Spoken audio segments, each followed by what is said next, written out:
¿Se alcanza a ver? Sí, doctora. Sí, doctora. Ok, bueno, entonces vamos a empezar.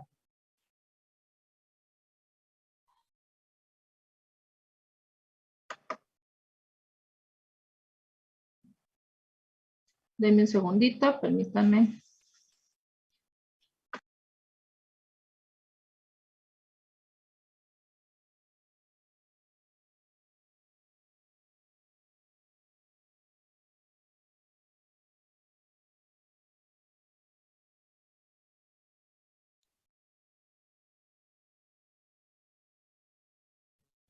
Doctora, disculpe, lo que hagamos de resúmenes o así es a mano.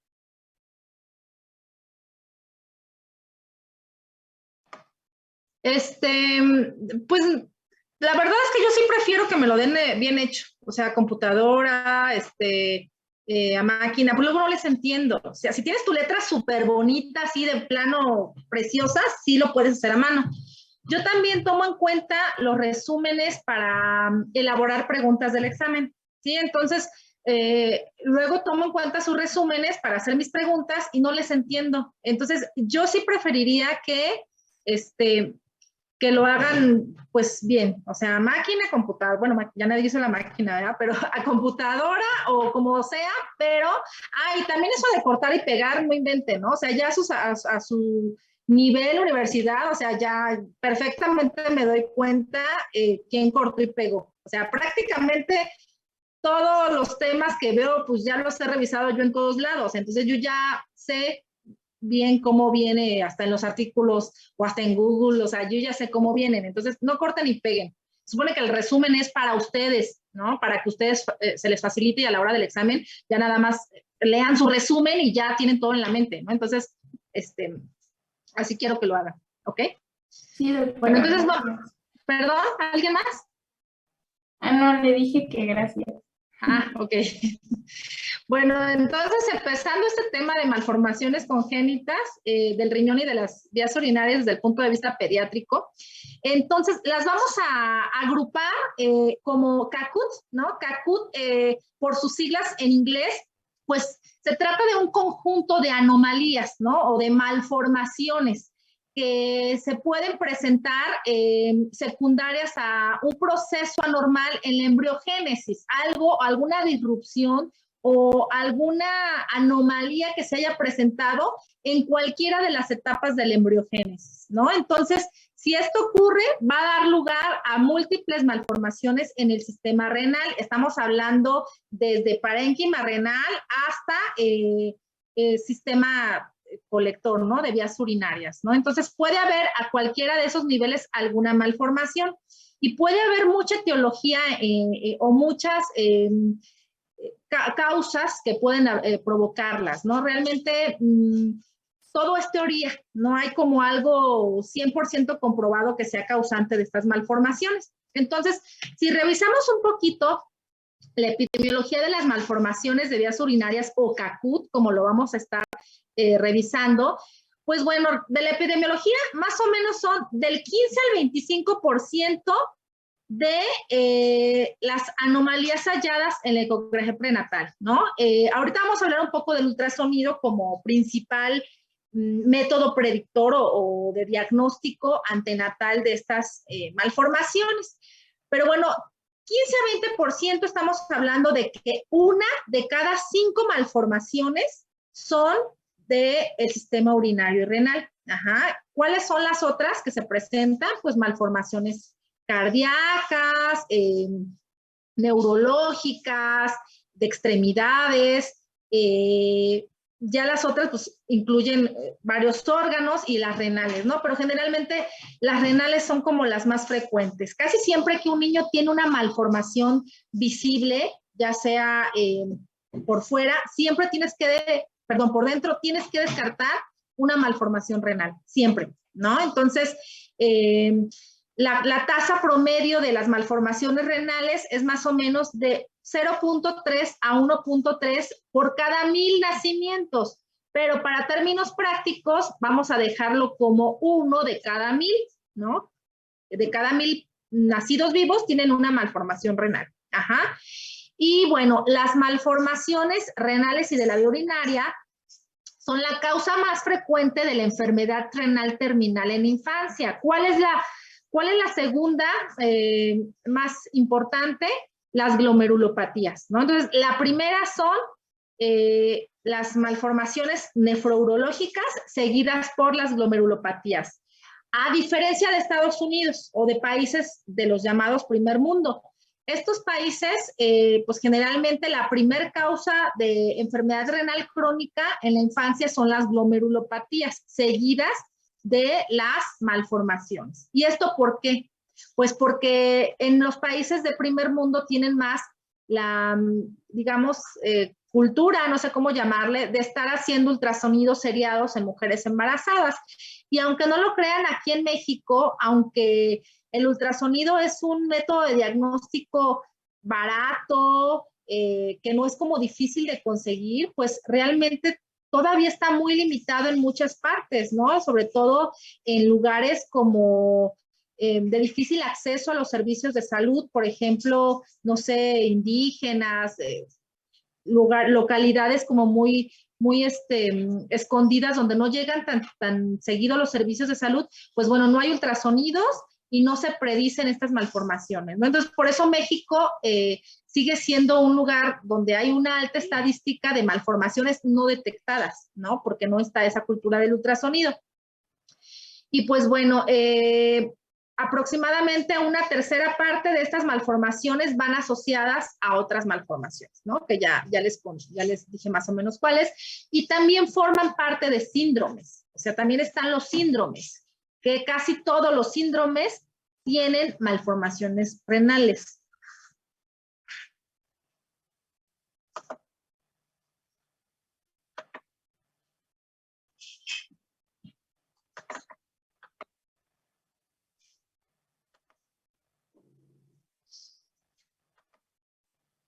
Ok, no vamos a meternos mucho en la embriogénesis, pero sí vamos a dar una embarradita, ¿no? Lo que es todo el sistema renal y de vías urinarias proviene del mesodermo intermedio, el cual a su vez se clasifica en pronefros, que es la formación del riñón viejo, del riñón rudimentario, el que no funciona todavía.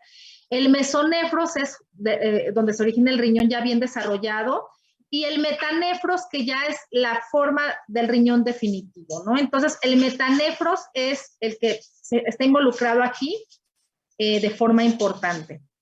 Entonces, ya dijimos que el origen del riñón viene del metanefros. Ajá. ¿Qué ocurre para que haya una alteración en la formación del riñón y de las vías urinarias? Bueno, normalmente tenemos aquí el metanefros, ¿no? El metanefros da origen al tracto urinario normal, ¿sí? Pero hay algunos factores que pueden provocar que este metanefros dé lugar a un tracto urinario malformado, ¿sí? ¿Cuáles son esos factores? Bueno, el más importante, mutaciones genéticas. Ajá. Hay involucro de factores genéticos y ambientales. Intervienen varios genes, ¿sí? Que pudieran tener alguna alteración que pudieran provocar este tipo de malformaciones. También se habla de algunos teratógenos, algunos medicamentos, por ejemplo, usados en el embarazo, que pudieran estar involucrados en este tipo de malformaciones. La dieta materna, se ha dicho que también, por ejemplo, las mujeres que tienen algunas enfermedades en el embarazo, como diabetes, pudieran provocar estos factores que provoquen alteraciones a nivel de tracto urinario, ¿no? Y bien, una obstrucción al flujo urinario, sobre todo en las etapas tempranas de la embriogénesis, pueden dar lugar a este tipo de malformaciones, ¿no? Entonces, bueno, todo esto es como lo que se sabe. No hay nada como muy concluyente, pero bueno, esto es lo que tenemos hasta ahorita.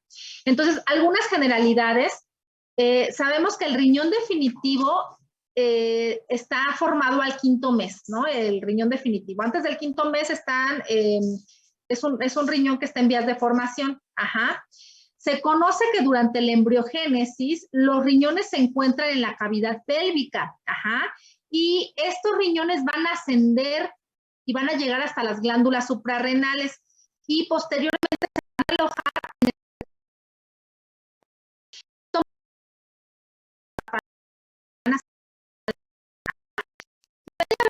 alteración en este ascenso, ¿no? En esta etapa. Y cuando hay alguna alteración en esta etapa, pues los riñones pueden no llegar a colocarse en el retroperitoneo. Entonces, esto pues es lo que da lugar a ectopias renales, ¿no? Sobre todo cuando en esta etapa de la embriogénesis hay alguna disrupción o alguna alteración. El riñón definitivo, es decir, el riñón que ya empieza a producir orina, empieza a funcionar a partir de la semana 12. Ajá. Esto es muy importante porque ya cuando el riñón empieza a producir orina, pues es cuando empieza a haber una buena cantidad de líquido amniótico. El líquido amniótico no es más que orina. Ajá, es orina del feto, es orina que el mismo feto va a deglutir y va a volver a orinar. Ajá, entonces, cuando hay una cantidad reducida de líquido amniótico, siempre se tiene que sospechar que hay algún problema en la formación de orina, ¿no? O que el paciente tenga algún problema renal. Ajá, entonces, esto es como un punto clave para cuando tenemos que hacer valoraciones prenatales, ¿no? En pacientes que tienen disminución de líquido amniótico. Entonces, ya dijimos que el feto deglute el líquido amniótico y lo vuelve a orinar, pero la función de excreción de todo lo que son tóxicos y todo eso se lleva a cabo en la placenta, ¿no? Esto es a nivel prenatal. Bueno, ya entrando en la clasificación de las malformaciones, pues bueno, lo vamos a clasificar en 3. Primero vamos a clasificar las malformaciones que se originan a partir del parénquima renal, o sea que afectan básicamente nada más a los riñones. Y hay varias, pero vamos a hablar en esta clase nada más de estas que tenemos aquí. La primera, pues es la displasia renal. Ahorita vamos a hablar de cada una de ellas. La segunda es la displasia renal multiquística, hipoplasia renal y agenesia renal. Son como las más importantes. También tenemos otras dos que son anomalías de la migración embrionaria renal, ¿sí? Cuando hay algún problema en el ascenso de la cavidad pélvica al retroperitoneo. Y aquí tenemos dos. Una es la ectopia renal y otra es el riñón en herradura. Ajá, esas son de las más importantes. Y por último tenemos anomalías en el sistema colector, ¿sí? Que ya estamos hablando de ureteros, pues hacia abajo, ¿no? Y ahí vamos a incluir dos. Una es la duplicación renal o doble sistema colector y otra el reflujo vesicoureteral. Estas son las más importantes. De estas no vamos a hablar tanto, vamos a dar nada más una embarradita porque se supone que esto lo van a ver más en su clase de urología. Bueno, vamos a hablar de la primera, ¿no? La primera es la agenesia renal. Bueno, la agenesia renal, como su nombre lo dice, ¿no? Es la ausencia de uno o de los dos riñones. Es cuando no tienes uno de los dos riñones o bien que no tienes los dos, ¿no? Si hablamos específicamente de la agenesia renal bilateral, pues entonces estamos hablando de que ese paciente es un paciente que por supuesto, va a morir, ¿no? Nadie puede vivir sin riñones. Y sí puede pasar, sí ha ocurrido casos que los niños nacen sin riñones. De hecho, generalmente esto puede provocar, pues, muerte inmediata, ¿no? Todos los mortinatos, es decir, los niños que nacen y que luego mueren, muchos de ellos pueden tener agenesia renal, ¿no? Porque es incompatible con la vida. No pueden vivir sin realizar todas las funciones de producción de orina, excreción y todo lo que se lleva a cabo en los riñones, ¿no? Todas las funciones básicas y las más importantes. Entonces, también es importante saber que muchas veces puede ser la ausencia del riñón solito o bien del riñón con todo y uretero. De hecho, es más frecuente que la ausencia sea completa. O sea, si te falta el riñón, viene con todo y uretero. O sea, falta el uretero, ¿no? Y bueno, también cuando hay agenesia renal bilateral, generalmente viene asociada con otras malformaciones graves, ajá, como cuáles, por ejemplo, atresia esofágica, son de las más importantes, hipoplasia pulmonar, que no se desarrollaron completamente los pulmones. Esto es grave y como les comenté, pues si no hay riñones no se produce orina, ¿sí? Y si no se produce orina, pues el paciente va a morir, ¿no? La agenesia renal, por qué causa muerte? ¿No? Como ya lo había comentado en las diapositivas anteriores. Bueno, si no tiene riñones, pues el pacientito no va a orinar, ¿no? Si no orina, pues va a haber un oligohidramnios o incluso anamnios, ¿no? Que es cuando no hay nada de líquido amniótico. Si hay oligohidramnios o hay anamnios, esto va a provocar hipoplasia pulmonar, ¿sí? Porque no, el paciente no tiene dónde amortiguar la formación, digámoslo así, de sus pulmones y esos pulmones no van a estar bien desarrollados. Estos pacientes, pues generalmente al nacer presentan insuficiencia respiratoria y bueno, a la hora de nacer pueden tener algunos problemas, ¿no? Generalmente, si el paciente no tiene dónde amortiguar, no tiene líquido amniótico, dónde amortiguar, digamos, que su posición, pues va a ser un paciente que va a estar comprimido en todo lo que es la etapa fetal. Y esto puede provocar algo que se llama facies de Porter, que ahorita vamos a ver cómo es. Generalmente el paciente tiene una presentación de nalgas y puede tener fusionados los miembros inferiores, ¿no? Que es algo que conocemos como artrogriposis. Ay, bueno, esto. Es cuando se fusionan los miembros inferiores, ¿no? Es un paciente que tiene completamente una posición de fusión, ¿no? Entonces, cuando un paciente nace así, pues lo primero que sospechas es el paciente puede tener agenesia renal. Y las fases de Porter, como lo estábamos comentando, pues esta fase, es una fase muy característica, ¿no? De los niños que no tienen riñones. Generalmente hay hipertelorismo, ¿no? Que es cuando tienen los ojitos muy separados. Pueden tener orejas grandes de inserción baja, incluso puede haber escaso cartílago. Estos pacientes pueden tener aplastamiento de la nariz, obviamente, porque no hay líquido amniótico donde amortiguar, retrognatismo, ¿no? A nivel de la mandíbula y pliegue en epicanto, ¿no? Que son los plieguecitos que se les hacen aquí abajo de los ojos, que es muy característico, por ejemplo, de la trisomía 21. Entonces, esta es la facies de Porter que es muy común en pacientes con agenesia renal. Y bueno, esa fue la agenesia renal bilateral, que como ya les comenté, es incompatible con la vida. La siguiente es la agenesia renal unilateral. Ajá. Esta sí es compatible con la vida. Con que una persona tenga un solo riñón con su uretero, pero si ese riñón es funcional, pues la persona puede vivir muchísimos años. Incluso lo mismo que iba a vivir con los dos riñones, lo puede vivir con un solo riñón. Ajá. Porque, ¿qué pasa? ¿Qué hace este riñón para poder suplir las funciones del otro riñón? ¿Alguien me puede decir? Hay una hipertrofia compensatoria. Así es.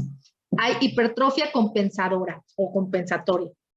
Ajá. Ese riñón que queda crece y crece, ¿no? Entonces son riñones muy grandes que lo que tratan de hacer es que las nefronas trabajan el doble, ¿no? Para poder compensar el trabajo que tienen que hacer los dos riñones, ¿no? Entonces, eso pasa en todas las ocasiones donde nada más hay un solo riñón, que puede ser una persona que nació con un solo riñón, que se llama agenesia renal unilateral, o bien paciente monorreno, ¿no? Se escucha muy chistoso, pero así es, monorreno. Y generalmente una persona monorrena es un hallazgo casual, es decir, no es algo que se pueda tener síntomas muchas veces, ¿no? Incluso a veces personas que se hacen ultrasonidos de rutina o porque van a ser donadores renales, se les hace su ultrasonido, bueno, pues resulta que solo tienen un solo riñón, ¿no? Esto que habíamos hablado de la hipertrofia compensadora se puede ver también en personas que donan riñones, ¿no? Donan el riñón, obviamente con todo y uretero, y el otro riñón crece, ¿no? Entonces también se ve en estos pacientes donadores renales. Bueno, la incidencia de pacientes con agenesia renal unilateral es de 1 a 1,500 personas, ¿no? Ya ni siquiera les digo bebés, ¿no? Sino porque personas en general, ¿no? Que no conocen que tienen esto, ¿no? También se piensa que el origen es un brote ureteral anómalo, es decir, que tiene problemas ahí a nivel de la embriogénesis, en alguna de las etapas de la embriogénesis, generalmente pues no tiene por qué haber problemas a nivel gonadales, ¿no? Sus gónadas no tienen ningún problema, y bueno, generalmente si te falta el riñón, te falta el uretero, ¿no? Es como lo más frecuente. Otra de las malformaciones es la displasia renal, ¿no? La displasia renal, pues generalmente es unilateral, ¿no? Es decir, un solo riñón. ¿Y de qué se trata? Se trata de un desarrollo aberrante del mesénquima metanéfrico, ¿sí? Es decir, que es todo el tejido renal está mal formado, ¿no? Tiene varios quistes que generalmente no están comunicados entre sí, ¿no? Tiene poco tejido renal, es decir, tiene pocas nefronas funcionantes. Ajá. Y bueno, obviamente el grado de funcionalidad de este riñón pues es muy bajo. Prácticamente el otro riñón hace todo el trabajo, ¿no? Y estos riñones pues generalmente llega un momento en que se tienen que quitar, ¿no? Porque son más los problemas que puede dar que los beneficios, ¿no? Porque las pocas nefronas que quedan pues son nefronas que van a seguir produciendo renina, generalmente puede doler, puede provocar infecciones urinarias, ¿no? Entonces, generalmente esto, pues, cuando ocasiona más problemas, es mejor quitarlo, ¿no? ¿Cuánto funciona este riñón displásico? Es variable. Se dice que si te funciona menos del 15% hay que sacarlo, ¿no? Porque es más el daño que te va a provocar. Y bueno, esto es directamente proporcional, pues, al número de nefronas que funcionen. Y es frecuente, ¿no? El hallazgo de displasia renal multiquística, ¿no? Como también se le denomina, o se le da ese apellido de multiquística, ¿no? Cuando la displasia renal es bilateral, porque puede ser de los dos riñones, ahí sí tenemos un problema. Más comúnmente, cuando la displasia renal quística es bilateral, se le conoce como riñones poliquísticos. Ajá. Los riñones poliquísticos son frecuentes. También es frecuente que se haga el diagnóstico hasta la edad adulta. Y los riñones poliquísticos, que es un capítulo completamente aparte, porque es muy, muy, muy largo este tema, solamente les voy a comentar algunas generalidades, va muy de la mano con alteraciones genéticas. Es decir, tiene un patrón de herencia autosómico dominante. Más miembros de la familia tienen quistes renales, ¿no? Y muchas veces estos quistes pueden encontrarse en otros órganos, ¿no? Pueden estar incluso en páncreas, en hígado, y pueden ir acompañados incluso de otras malformaciones, es decir, pueden estar incluidos en los famosos síndromes, ¿no? Incluso hay este tipo de quistes renales, en un tipo de alteración endocrinológica, que es la diabetes tipo MODY, ¿no? Que se ve en adultos jóvenes y que pueden tener presencia de quistes a diferentes órganos, ¿no? Entonces, la displasia renal multiquística bilateral, que pueden ser riñones poliquísticos, pues tiene un pronóstico bastante reservado, ¿no? ¿Cuál es el pronóstico? Pues bueno, depende de la funcionalidad de los riñones, ¿no? Que muchas veces estos quistes crecen, se rompen, se infectan, y el tejido renal que sirve, pues prácticamente es poco, ¿no? Y si esos quistes crecen, pues van ocupando el lugar del parénquima renal y llega un punto en el que se pierde la funcionalidad de ambos riñones. ¿Qué ocurre en estos pacientes? Pues generalmente en alguna etapa de su vida van a requerir trasplante renal, ¿no? Ok, otra malformación que podemos tener es la hipoplasia renal. Aquí quiero que quede muy claro la diferencia entre hipoplasia y atrofia, ¿sí? Porque se puede confundir. La hipoplasia es cuando uno de tus dos riñones, o puede ser bilateral, ¿no? Ya sería muy mala suerte, pero generalmente uno de los dos riñones es más chico que otro.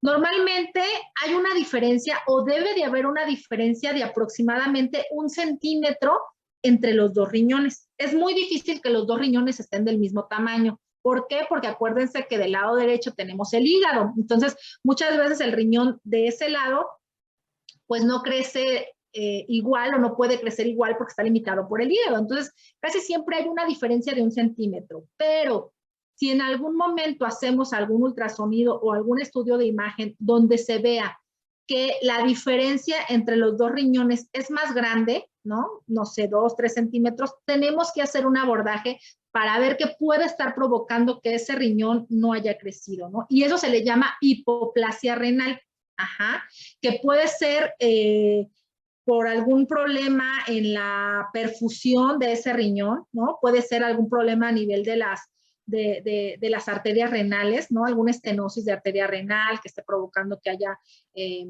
alteración en el flujo sanguíneo, o muchas veces puede ser incluso de nacimiento, ¿no? O sea, puede la persona nacer con un riñón más chico que otro. Sin embargo, las nefronas son normales, o sea, puede ser un número disminuido de nefronas, ¿no? A comparación del riñón contralateral, pero eso no quiere decir que no funcione, o sea, sí funciona, pero va a funcionar de acuerdo al número de nefronas funcionantes, ¿no? ¿Qué se le hace a ese riñón? ¿Se quita o no se quita? Bueno, si el riñón funciona, pues no se quita, ¿no? Se sigue dejando ahí con su porcentaje pues de acción o de función, más bien, ¿no? Y se puede dejar ahí sin problemas. Pero bueno, obviamente también el otro riñón puede crecer más, tratando de compensar la falta de actividad que tiene el otro riñón. ¿Por qué les decía que era muy diferente que tenemos el diagnóstico de hipoplasia a atrofia? Porque es un término que se puede llegar a confundir. Atrofia es cuando sí la persona nació con sus dos riñones del mismo tamaño o la diferencia de 1 centímetro aproximado que tiene, ¿no? Pero que en algún punto de su desarrollo o de su vida, ese riñón se empezó a atrofiar o a ser chiquito. Y generalmente eso puede pasar por enfermedades renales o bien, igual puede pasar que el riñón se limitó su crecimiento por una falta de flujo sanguíneo, ¿no? Pero ahí, si el riñón está disminuido de tamaño y las nefronas están atróficas, o sea, están hipofuncionantes. El diagnóstico diferencial de la hipoplasia y de la atrofia es únicamente histopatológico. O sea, si yo veo un riñón chiquito por ultrasonido, no puedo saber si es atrofia o hipoplasia. La única forma sería biopsiándolo y saber qué fue lo que le pasó a ese riñón. Es como difícil saberlo solamente con un estudio de imagen. ¿Hasta aquí tienen alguna pregunta?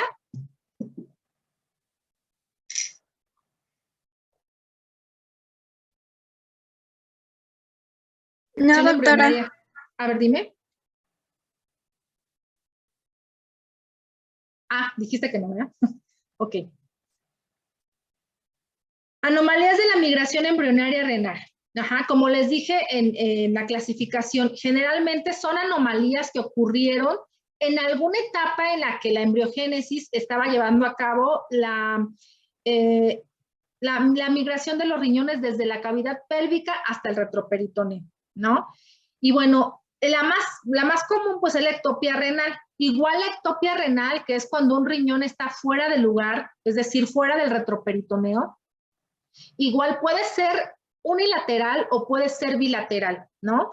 ¿Y qué pasa? Bueno, el riñón se aloja en cualquier punto de la cavidad abdominal, ajá. Incluso puede alojarse en tórax. Se ha visto que puede llegar a haber riñones en tórax. Incluso algunos se quedan en la cavidad pélvica, ajá. Y bueno, generalmente no hay síntomas, igual puede ser un hallazgo casual, y cuando se llega a hacer el diagnóstico, encontramos que los riñones generalmente son un poco más chiquitos, ¿no? De lo que normalmente son, porque generalmente van a estar limitados por otras estructuras abdominales que no les permiten crecer como normalmente tendrían que crecer. Entonces son riñones un poquito más chiquitos y también funcionan un poco menos, ¿no? Debido a que hay un número reducido, pues, de nefronas, ¿no? Por la limitación de los otros órganos adyacentes. Y bueno, sí puede haber algunos síntomas vagos, no tan frecuentes. Puede haber infecciones de vías urinarias, ¿no? En estos pacientes, pero bueno, generalmente no son causa de alguna otra cosa grave, ¿no? Otra de las malformaciones a nivel de la migración renal, pues tenemos que también no es tan difícil de ver en la consulta, ¿no? Yo tengo varios pacientes, varios niños que tienen esto, riñón en herradura, que es cuando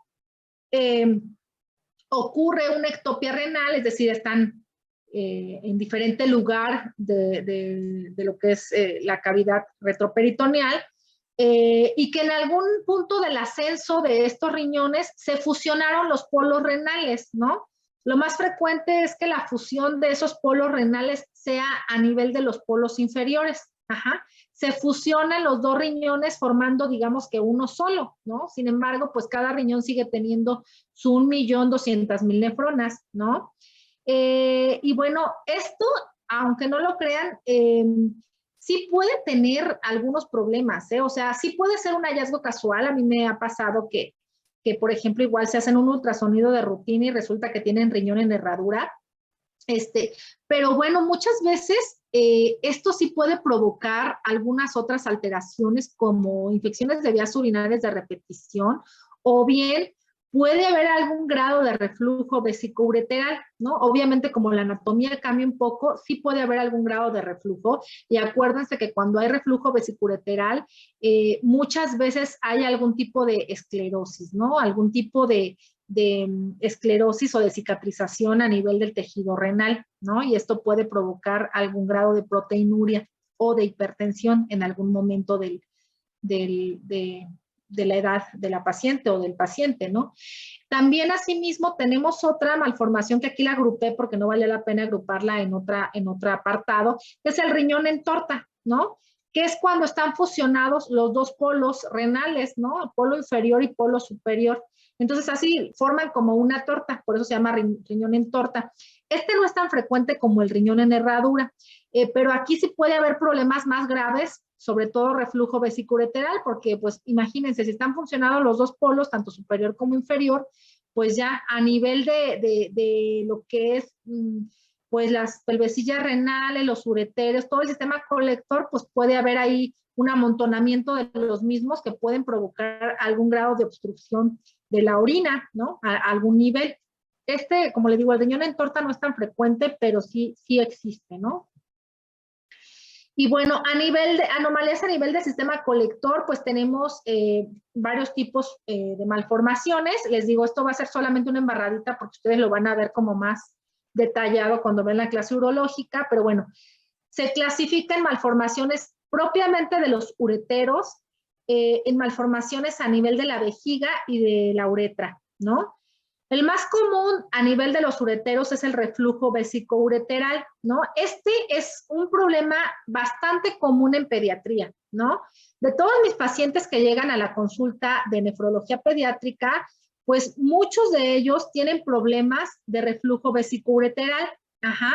Entonces, si no le resuelves el problema de reflujo, pues obviamente estás provocando un daño a nivel del parénquima renal. Es decir, si no se resuelve la causa que está provocando el reflujo, esto va a provocar que ese parénquima renal se dañe, se esclerose y muchas veces se pierda función. Entonces, es la anomalía más frecuente y como su nombre lo dice, ¿no? Es el paso retrógrado desde la orina, desde la vejiga hasta los ureteros, ¿no? En algún grado. Y tenemos 5 grados, ¿no? Dependiendo hasta dónde llega la orina o hasta dónde se regrese. El grado 1 y el grado 2, pues generalmente no me dan muchos síntomas, ¿no? Lo que me dan, pues a veces puede ser infecciones de vías urinarias o que el paciente tenga enuresis, ¿no? Diurna o nocturna, que bueno, ese es otro tema muy aparte, pero bueno, nada más como para hacerles el comercial. La enuresis puede ser normal hasta los 6 años, ¿no? Que es cuando el niño presenta micciones en la cama, ya una vez que ya se aprendió el control de los esfínteres, ¿no?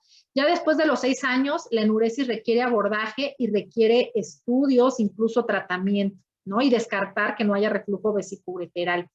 Entonces, como lo dije, grado 1, grado 2 prácticamente no requiere más que vigilancia, pero si llegamos a grado 3, que es cuando empieza a haber tortuosidad de los ureteros y dilatación de la pelvecilla renal e hidronefrosis, pues esto, conforme va avanzando de grado, pues es más, el daño es más grande, ¿no?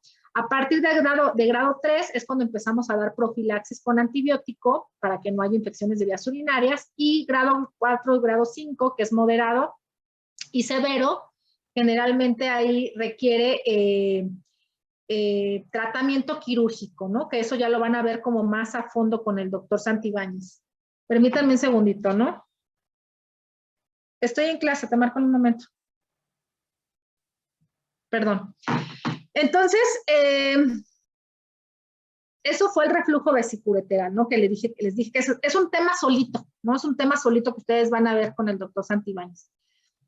La estenosis ureteral, pues bueno, como dice su nombre, ¿no? Estenosis.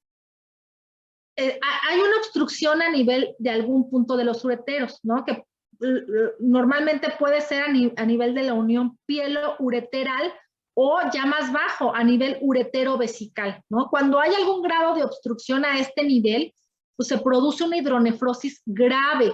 Esto es bien importante porque, por ejemplo, en los ultrasonidos prenatales, que ahorita vamos a ver cuando veamos el abordaje, pues muchas veces el ginecólogo lo que observa es una hidronefrosis grave. No puede saber a qué nivel está la obstrucción, pero seguro hay una obstrucción cuando hay una hidronefrosis, ¿no? Y bueno, el tratamiento va a depender de a qué nivel está la obstrucción, ¿no? Aquí también es muy importante que todas las personas que tengan algún grado de hidronefrosis se les vigile la función renal, porque son personas que a largo plazo van a hacer elevaciones de creatinina, y obviamente todo lo metabólico pues se va a llegar a alterar, ¿no? Si la función renal se empieza a deteriorar. Bueno, otra de las malformaciones a nivel de los ureteros es la duplicidad ureteral, o bien lo que se conoce como doble sistema colector. Es cuando hay dos ureteros, ¿no? Hay dos ureteros que salen de los riñones, generalmente es unilateral, y tenemos que la duplicidad ureteral puede ser completa, que es cuando cada uretero sale del riñón y cada uno desemboca en un punto diferente a nivel vesical, ¿no? Puede ser completa, o bien puede ser incompleta cuando los dos ureteros se unen en algún punto y solamente un solo uretero se implanta a nivel vesical, ¿no? Normalmente, generalmente esta es la incompleta es la más frecuente y puede ser asintomática, no da síntomas. Esta sí es muy difícil que me dé un síntoma, también puede ser un hallazgo casual, ¿no? A nivel de la vejiga, pues bueno, hay varias malformaciones. Una de las más importantes o frecuentes es cuando está la vejiga expuesta completamente. Eso se llama extrofia vesical, y esto puede ocurrir en personas que tienen, por ejemplo, alguna alteración a nivel de los músculos abdominales, ¿no? Que estos músculos abdominales no cubren completamente y bueno, sale la vejiga. Cuando un paciente tiene extrofia vesical, siempre hay que excluir que no vaya a tener un síndrome que se llama síndrome de Prunbelli, que es algo que se conoce también como síndrome de ciruela pasa, que es cuando tienen muy ausencia de músculos abdominales. El paciente puede tener anomalías a nivel genital como epispadias, y también alteraciones en los intestinos, ¿no? Aquí, ¿qué se hace? Pues obviamente es completamente resolución quirúrgica, ¿no? Y obviamente, pues mientras se hace eso, hay que estar evacuando la orina. Y bueno, a nivel de la uretra, la malformación más frecuente que vamos a encontrar son las válvulas de uretra posterior. Las válvulas de uretra posterior, pues generalmente se dan en hombres, ¿no? A nivel de la uretra posterior, y es cuando hay unas membranas a nivel de esta uretra que no permiten que la orina salga, que no permiten, entonces obstruyen el paso de la orina, y bueno, esto puede provocar que toda esta orina se estanque y obviamente se regrese, ¿no? Cause algún grado de reflujo, y obviamente si se regresa la orina, pues ¿qué va a provocar? Va a provocar hidronefrosis y va a provocar tortuosidad de todo lo que es el sistema colector. Entonces, normalmente esto también se detecta a nivel prenatal. Una vejiga grande siempre tiene que abordarse o descartarse que el paciente no vaya a tener valvas de uretra posterior. ¿Cuál es el pronóstico de estos pacientes? Bueno, el pronóstico va directamente proporcional al grado de lesión renal que el paciente tenga. Es decir, que si esto no se detecta en las etapas iniciales, pues el daño que se va a provocar a nivel de los riñones va a ser muy grande, ¿no? A tal grado que, bueno, esos pacientes incluso pueden llegar a requerir diálisis en algún momento de su vida porque el daño renal fue muy grande. Algunas veces se ha tratado de que en cuanto se hace el diagnóstico de valvas de uretra posterior, se haga la resolución quirúrgica de estas membranas de forma prenatal. Y eso, por supuesto, pues va a mejorar el pronóstico del paciente. Bueno, rápidamente vamos a ver el abordaje de estos pacientes. Pues ya una vez que se detectó de forma prenatal que el paciente tiene una malformación tanto de la vía urinaria como a nivel de parénquima, pues se tiene que hacer el método más sensible, más fácil, más rápido, más barato, pues es el ultrasonido, ¿no? Ahorita vamos a ver más de esto y qué se tiene que valorar en el ultrasonido. El ultrasonido, como lo comenté, se debe de realizar los primeros 3 meses de embarazo y es más confiable las malformaciones en el segundo trimestre. Sin embargo, cuando se detecta una malformación de las vías urinarias de forma prenatal, muchas veces cuando esto no es grave, no necesita corroborarse en las primeras 72 horas del nacimiento del bebé, porque muchas veces esto se va corrigiendo solo, ¿no? Cuando es algo no grave, se va corrigiendo. Y pues normalmente se debe de hacer después de las primeras 72 horas, a menos que el paciente, por ejemplo, no orine, o que sea una hidronefrosis grave, o que sea un oligohidramnio severo. Si esto ocurre, sí se sugiere que se haga un ultrasonido en las primeras horas de vida. Pero, bueno, obviamente aquí lo más importante es que se le haga un seguimiento a este paciente, porque si no se lo haces en las primeras horas, es un paciente que se puede perder en la consulta y muchas veces ya no regresan, ¿no? Entonces, ahorita vamos a hablar más del ultrasonido y de los hallazgos. Tenemos que valorar siempre la cantidad de líquido amniótico. Ajá, como lo dijimos en las anteriores diapositivas, hay algo que puede ser oligohidramios o anamnios. Entonces, esto es un indicador de la disfunción renal. A menos cantidad de líquido amniótico, el grado de disfunción renal pues es más grave. Ajá. Y bueno, los marcadores de mal pronóstico, pues que haya una disminución muy severa de líquido amniótico. Si ya queremos como valorar qué tanto están dañados esos riñones, pues se puede hacer un análisis de cistatina C en sangre fetal. La cistatina C es una sustancia que nos permite medir la función renal. Lo vamos a ver cuando veamos pruebas de función renal, pero es mucho más confiable que la creatinina sérica.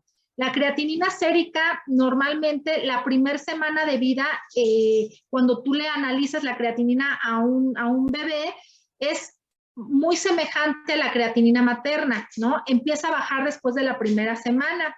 En prematuros, hasta a partir de la tercera semana, ya es una creatinina prácticamente del paciente. Y bueno, a nivel renal, de ultrasonido, podemos encontrar algunas alteraciones como hiperecogenicidad renal. Esto lo vamos a ver ahorita que veamos el ultrasonido. Me voy a saltar ahorita para poder hablar de esto. El ultrasonido renal es un método de diagnóstico bastante preciso para descartar las anomalías una vez que el paciente ya ha nacido.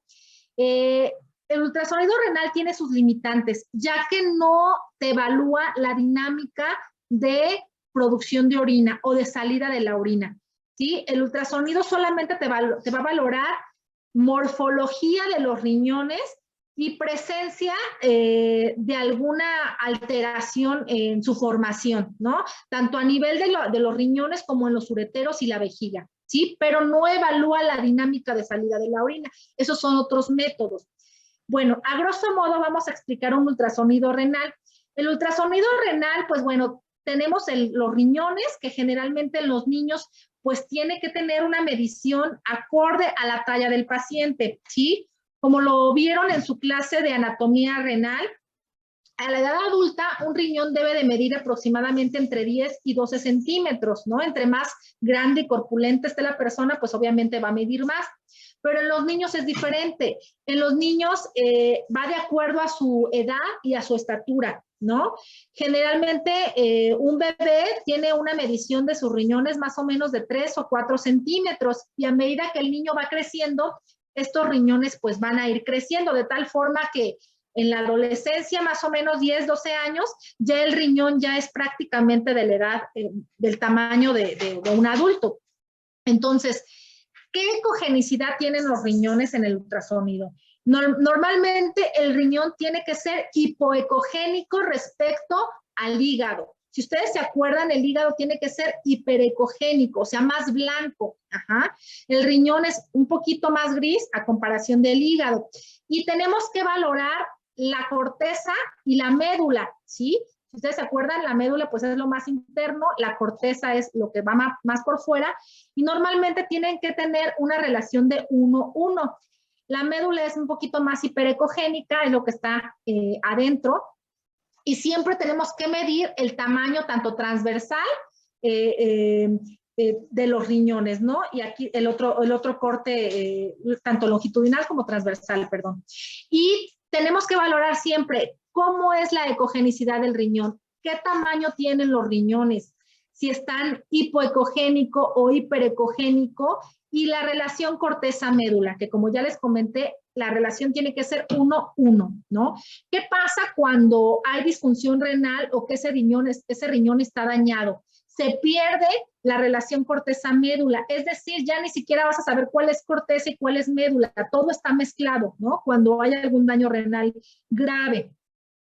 También podemos medir el diámetro de la pelvecilla renal o el diámetro anteroposterior de la pelvecilla renal, ¿no? Esto nos sirve para ver qué grado de hidronefrosis tiene el paciente, ¿no? Pelvecilla renal mayor a 10 milímetros sugiere hidronefrosis, es decir, que el paciente tiene algún grado de uropatía obstructiva, ¿no? Igual esto lo van a ver de forma más amplia en urología, pero bueno, quise darles una embarradita para que más o menos sepan y que no les cuenten cuando les enseñen un ultrasonido, ¿no? Un método muy común en pediatría que utilizamos para ver malformaciones renales, igual les voy a dar una embarradita porque lo vamos a ver cuando veamos pruebas de función renal, es el uretrocitograma miccional, ¿sí? El uretrocitograma miccional es un estudio en el cual se le introduce una sonda a nivel urinaria al paciente. Esto obviamente se hace pues generalmente cuando son pacientes muy bebés o muy chiquitos, pues incluso a veces se tiene que sedar al paciente, pues porque es muy doloroso. Cuando son niños más grandes, pues no se ocupa sedar, ¿no? Pero bueno, se introduce un catéter urinario y se inyecta un medio de contraste, ¿no? Esto que ven pintado, pues es la vejiga. ¿Qué va a pasar? Pues bueno, el uretrocistograma miccional tiene varias fases. Una, la primera que es cuando se llena la vejiga del medio de contraste. Y otra es cuando esta misma vejiga, pues tiene que presentar una micción y ese medio de contraste pues se vuelve a eliminar por el uretero. Pero ¿qué pasa cuando hay reflujo vesicureteral? Pues se pintan esos ureteros hacia arriba, ¿no? Después de la vejiga, y se llegan a pintar también todo lo que son la pelvecilla y los cálices renales, ¿no? Si ustedes se fijan en esta diapositiva, pues se ve todo tortuoso, la pelvecilla toda dilatada, pues obviamente, ¿qué significa esto? Pues que el paciente tiene reflujo vesicoureteral. Un paciente que no tiene reflujo no se tienen por qué pintar ni los ureteros ni la pelvecilla, ¿no? Y por último, tenemos también estudios de medicina nuclear en los niños, que generalmente el que usamos es el gamagrama renal y el gamagrama condiurético, ¿no? Hay varios tipos de gamagramas. Tenemos gamagramas que nos sirven para ver cicatrices renales, que se usa un radiotrazador que se llama DMSA. Hay otros tipos de gamagramas que nos sirven para medir la función renal, es decir, para saber exactamente cuánto funciona cada riñón. Ajá.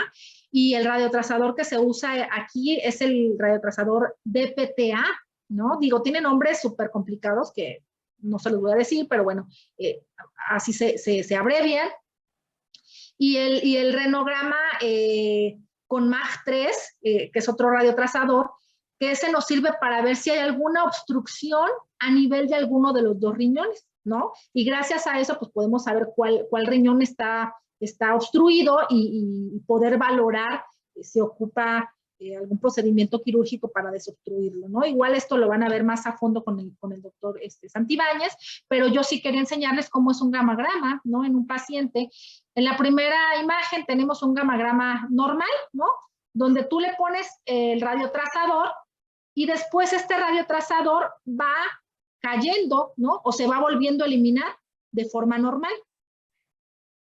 ¿Qué pasa cuando hay obstrucción? Tú le pones el radiotrazador y en vez de que la curva vaya hacia abajo como normalmente tiene que ser, pues ese radiotrazador no se elimina, ¿no? Va hacia arriba, hacia arriba, hacia arriba, hacia arriba y ahí se queda por mucho tiempo porque no se puede eliminar, ¿no? Igual en las imágenes de al lado podemos ver cómo es la perfusión de los dos riñones cuando son riñones normales y en la otra imagen podemos ver cuando un riñón no perfunde de forma adecuada, pues es porque hay una obstrucción a algún nivel, ¿no? De ese riñón. Y pues bueno, prácticamente es lo más importante. Es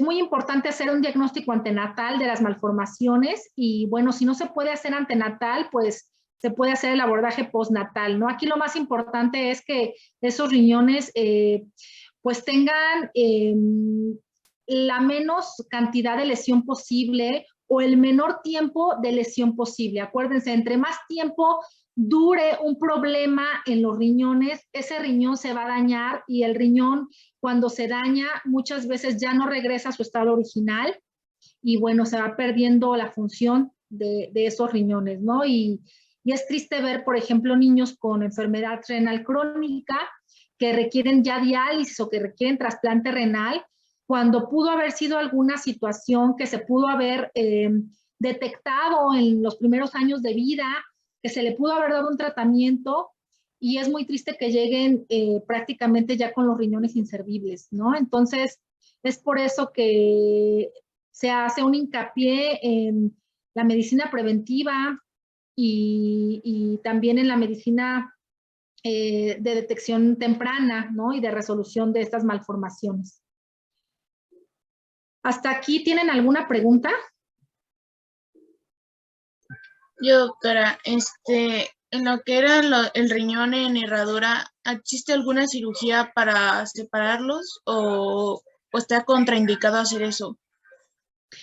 No está contraindicado, pero no es necesario hacer una cirugía. Es decir, no te va a provocar un problema mayor el riñón en herradura, a menos que haya algún problema de reflujo grave o que haya algún tipo de esclerosis. Muchas veces los riñones en herradura, como lo dije, se pueden asociar a esclerosis, ¿no? En algún punto donde está la unión y esto puede originar algún grado de proteinuria, pero realmente no se operan, ¿eh? O sea, no habría que hacer algún tipo de cirugía, no tendría que ser, ¿no? ¿Cómo harías una cirugía de riñón en herradura? Tendrían que cortar, pero acuérdate que por ahí pasan vasos, pasan nervios, pasan estructuras, entonces realmente sería como muy complicado tratar de hacer una resolución quirúrgica del riñón en herradura, ¿no? No es algo que, digamos, que a nuestro medio se haga, ¿no? Gracias, doctora. De nada. ¿Alguien más?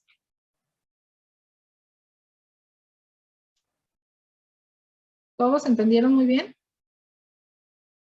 Ok. Bueno, entonces, ya para terminar, pues bueno, aquí les dejo algunos datos míos. Estamos en salubridad en el Hospital General y a nivel privado en la Clínica MAC. Les dejo mi página de Facebook de Pediátrica y Renal, doctora Yasmín Rico. Por favor, les pido que me apoyen con un like, ¿verdad? Para pues que más personas conozcan mi trabajo, ¿sale? Ya que muchas veces, pues nadie tiene conocimiento que existen nefrólogos de niños, ¿no? Y pues ni van ni se les hace nada, ¿no? Entonces ahí les encargo muchísimo, por favor, si me apoyan con un like. Y pues bueno, terminamos la clase el día de hoy. Mañana lo más probable es que no pueda verlos. tengo